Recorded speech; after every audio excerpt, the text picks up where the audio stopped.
Bye weeks have hit quarterbacks, tight ends, just as much as running backs, receivers, obviously. And we're also having to deal with some quarterback injuries. So I know a lot of people are going to have to go to the waiver wire and actually stream some quarterbacks. Hopefully this will help. Tier 1, nothing to discuss. Mahomes, Hurts, Allen. You start all three of these guys.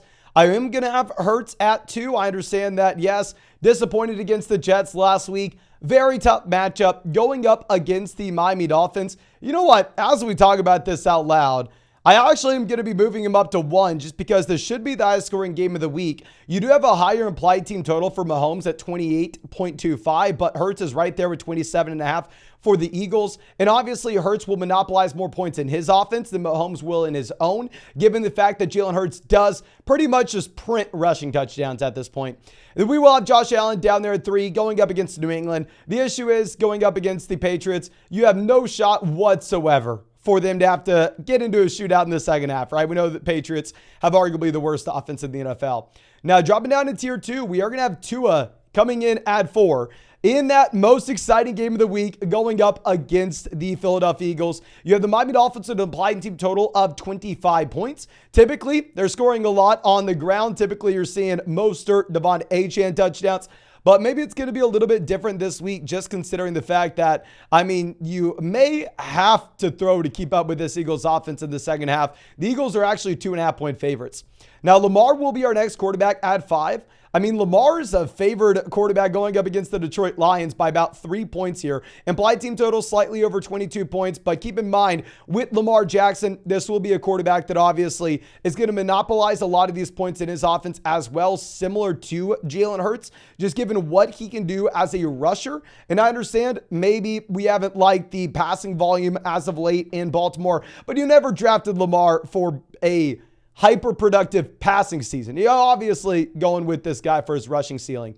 Now, Justin Herbert will be our next quarterback going up against the Chiefs. You want to say, oh, okay, well, the Chargers-Chiefs, this is going to be the high-scoring game. No. Vegas has the Chargers actually with an implied team total of only about 22.25 points. So they are 6-point dogs against the Kansas City Chiefs. Now, with that being said, Herbert will have to throw the ball consistently in the second half. The primary issue is Quentin Johnston literally giving you nothing. Not only is Quentin Johnston doing nothing here with the departure of Mike Williams, but I don't want to go down the Keenan Allen road. Keenan Allen has been great. They missed each other a couple times in the last game, but I don't never want to say negative things about Keenan when he's a top 5 wide receiver at the moment. Now, going over to our next guy, we'll be looking at Geno Smith. I understand this Geno ranking is very, very aggressive. Well, the Seattle Seahawks have an applied team total of 26 points this week. The only teams that are higher will be the Philadelphia Eagles and the Kansas City Chiefs. The Seattle Seahawks are supposed to, according to Las Vegas sportsbooks, be the 3rd best offense in the NFL. The reason that Geno is going to be down here at 7 is just because going up against Arizona, I think we can assume that it's almost the opposite situation where you have Herbert as a big-time dog throwing it in the second half. With the Seattle situation, you're probably looking at them running the ball with Kenneth Walker in the second half. Now, Stafford will be our next quarterback at 8. Stafford, you have Puka, you have Kupp, and you have no Kyron Williams. So obviously, what everybody's talking about, what everybody's trying to figure out is who the starting running back will be for the Rams. But at the end of the day, just simply may not matter. They may not run the ball at all. You may have a ton of passing volume for Stafford. It is a tough matchup going up against Pittsburgh, though. And then Jared Goff is a quarterback that I actually want to have ranked higher than this. Before we did the in-depth research of what we had with projections here, I actually just initially threw Jared Goff in there at quarterback 6 because my lizard brain was just telling me, oh, St. Brown healthy, Jameson Williams healthy. You have Sam Laporta healthy, all for the first time pretty much ever together. Plus you have no Montgomery, so it's going to be a team that has to throw the ball very often. But what's surprising is the Detroit Lions have an implied team total less than 20. The Lions project out to be like almost a bottom 10 offense in the NFL this week. I have no idea why.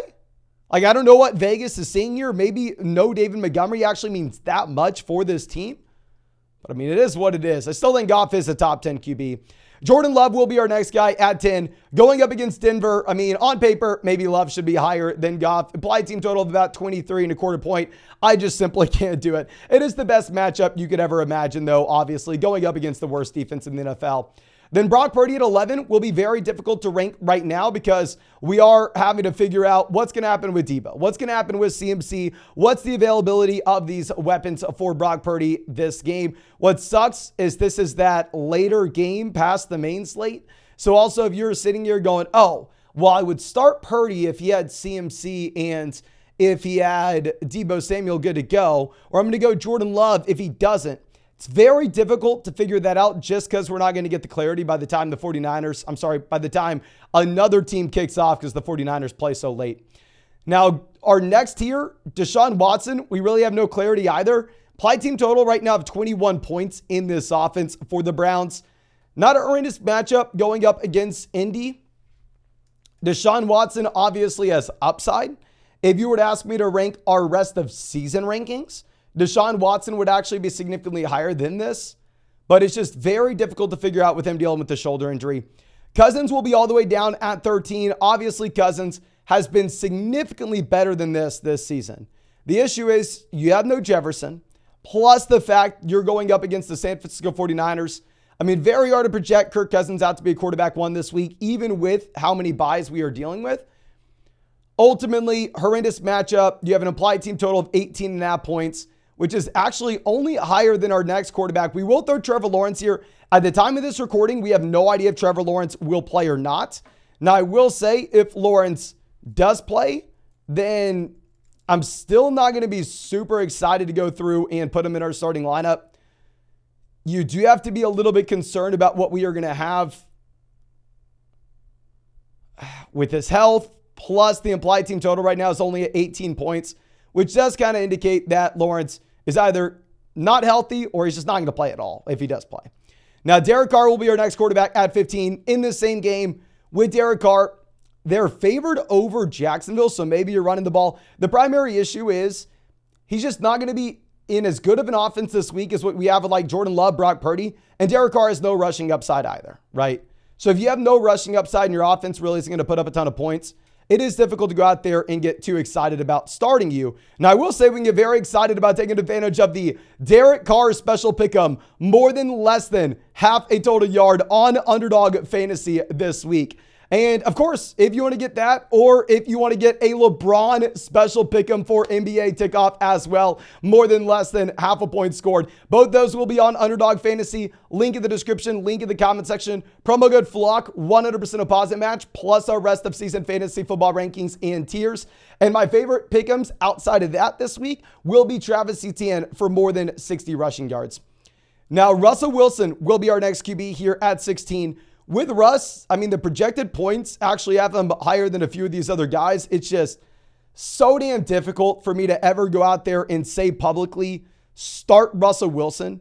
I mean, obviously, if you're just box score scouting, it looks like Russ hasn't been horrendous this season. But I mean, if you have seen them play a single game this year, I mean, you know exactly how bad Russell Wilson has been. Now, our next tier, these will be guys that are somewhat intriguing, but you probably don't want to start. Sam Howell, Kenny Pickett, Baker Mayfield, and Daniel Jones. I don't know if Daniel Jones will play. Even if he does, probably don't want to play him.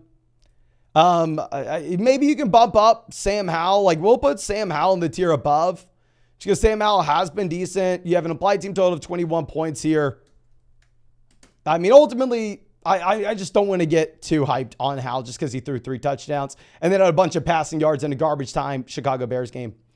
Now let's go over to tight ends here, ladies and gentlemen, where we're going to be looking at Travis Kelce, tier 1, nothing to discuss. Number 1 tight end in fantasy from a points per game perspective this season, last season, the year before, the year before that, the year before that. The year before every time. But anyway, going over to tier 2, we will have Mark Andrews, TJ Hockenson, and Sam Laporta. Now, if you are going to be looking at this, yes, Hockenson has actually been outproduced by Sam Laporta so far this season. Laporta is the tight end 3 from a points per game perspective, whereas TJ Hawkinson's the tight end 4. TJ Hockenson also supposed to be in a worse offense going up against the 49ers. But ultimately, I still would go with the larger sample that we have with Hockenson. Sam Laporta is dealing with Amon-Ra St. Brown in his game, where TJ Hockenson is not having to deal with Justin Jefferson. So give me Hockenson with no Jefferson, even if it's a very tough matchup going up against San Fran. And I will say, if you have 2 of these top 4 tight ends, what the hell are we doing here trying to figure out a starting lineup? You need to go out there and sell one of these guys, get an elite receiver. Now, going over to our next tier, we will have Evan Ingram in a tier by himself. He's the tight end 6 so far from a points per game perspective. And I think this is a very consistent thing we can project out, right? Because Evan Ingram hasn't necessarily just been winning off of random touchdown efficiency. Evan Ingram more so has been winning off of actual target volume. Now, going over to our next tier, we are going to have Dallas Goedert in his same tier. In his own tier as well. With Goddard, he's only the tight end 11 from a points per game perspective. Maybe I want to go out there. Maybe I want to be a little bit too hype because I drafted a lot of Dallas Goedert in underdog drafts this year, and I'm really hoping that he can be a little bit better than he has been. But nonetheless, with Goddard, going to be in the highest scoring game of the week going up against the Miami Dolphins. I do think that he has the upside we want to be chasing. Now, going over to our next tier, we are going to be led off with Kyle Pitts. Actually, no, we're not going to go Kyle Pitts. What am I saying? We're going to go George Kittle. And with Kittle, y'all know this was a buy low candidate for us at the beginning of the year, coming off a couple of games where he was like a low end tight end 2. Just because every once in a while, you're going to get that 3 touchdown game. You're going to get that 40-point performance from George Kittle. You have no idea when it's going to happen. And honestly, because we have all the injuries, you know what? I actually probably need to move Kittle up to 6. Because we have the injuries to Debo, we have the injuries to CMC, where maybe Kittle's easier to project out some volume for right now. Now, our next guy at 8 will be Kyle Pitts. With Pitts, I drafted a lot of him as well. We were getting him in around 7 of underdog drafts alongside like the wide receiver 40.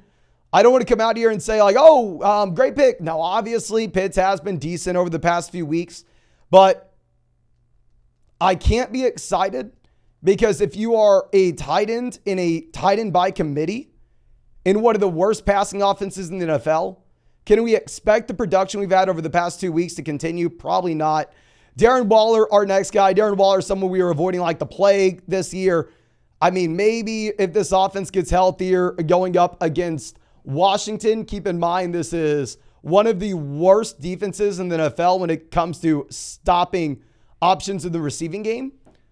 So maybe you could even make an argument to go, and we will move Darren Waller up to 8, just because if you look at the amount of receiving yards this Washington defense is giving up week in and week out. I know it has been to wide receivers. I know it hasn't been to tight ends, but you actually have Waller functioning a little bit more as a receiver in this Giants offense than a tight end. Then Cole Kmet will be our next tight end at 10. With Kmet, you have no Justin Fields. And to be honest, do I think it is the end of the world? No. The Chicago Bears offense was horrendous with Justin Fields. It will be horrendous without Justin Fields.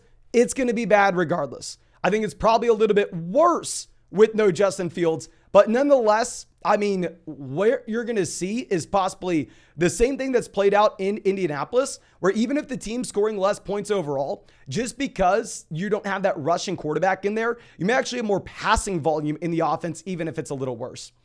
Now, going over to our next tier, we'll be looking at David Njoku.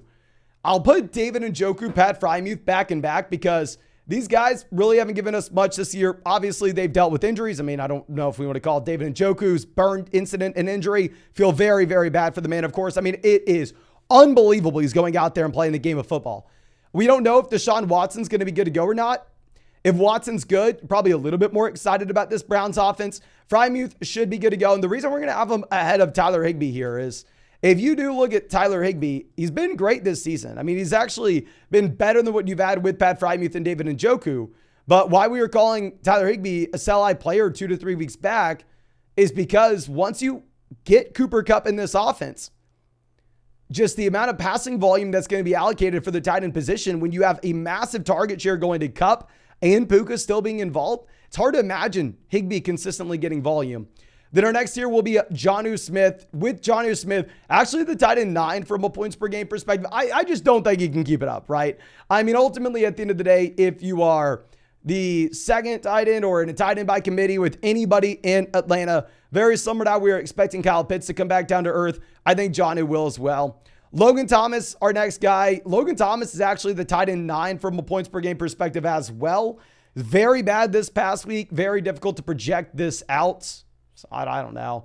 Hunter Henry at 16. in one of the worst offenses in the NFL. Going up against Buffalo, it is a tough matchup.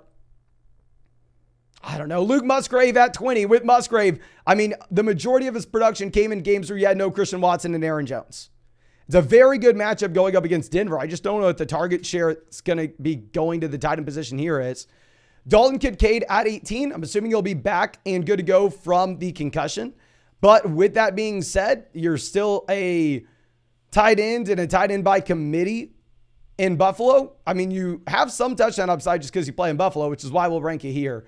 Zach Ertz going up against Seattle. Zach Ertz is a tight end that was living off of volume at the beginning of the season, and he looks like he may be getting phased out for Trey McBride.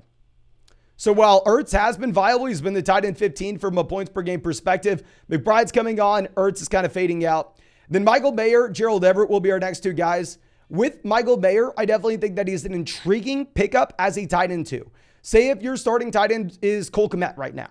I would love Michael Mayer as that second guy because if he does continue to improve as the season goes on, this is someone that you can say, okay, he has the upside to make a difference long-term, even if he's not doing much now. Good matchup against Chicago. It's just way too early to be confident with him. But I think that's all I have for you all in this video. If you have not done so already, go down there, hit that like button, subscribe to the channel if you play fantasy football. And if you want to check out any of those pick'ems over on Underdog, like I said, my favorite's going to be Travis Etienne for more than 60.5 yards. You can find that link in the description and the comment section. Promo code FLOCK, you're going to be getting a 100% deposit match, plus our rest of season fantasy football rankings and tiers.